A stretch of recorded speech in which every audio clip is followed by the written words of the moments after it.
Hi friends, నేను మీ గురుమూర్తిని.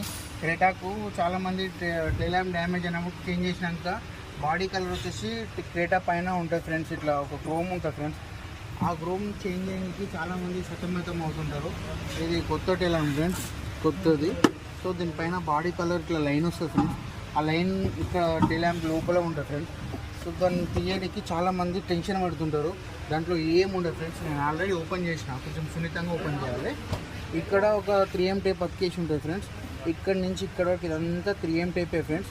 ఇక్కడ ఒక ఎడ్జ్లో లాక్ ఉంటుంది, ఇక్కడ కూర్చొనికి షార్ప్ ఉంటుంది ఫ్రెండ్స్. అంతే తప్ప ఇలా ఉంటుంది ఫ్రెండ్స్. దీనికి ఉంటుంది లాక్, దీని నుంచి దీంట్లో లాక్ అయిపోతుంది. మళ్ళీ ఇంకోటి ఇది వచ్చేసి దీంట్లో కూర్చుంటుంది ఫ్రెండ్స్. ఇది ఏమున్నా ఓన్లీ 3M టేప్ పైన స్టిక్ అయి ఉంటుంది. సో మనం తీసేటప్పుడు కొంచెం జాగ్రత్తగా మెల్లగా తీసి సరిపోతుంది తప్ప ఏం బ్లాక్లు అలాంటి ఏం డ్యామేజ్ అనేది కావు. టెన్షన్ పడకుండా ఓపెన్ చేయండి. చాలామంది కొత్తగా ఓపెన్ చేసిన వాళ్ళకు తెలియదు కదా, దాని పట్ల నేను ఇది తీసి చూపిస్తున్నా friends. Thank you friends, bye.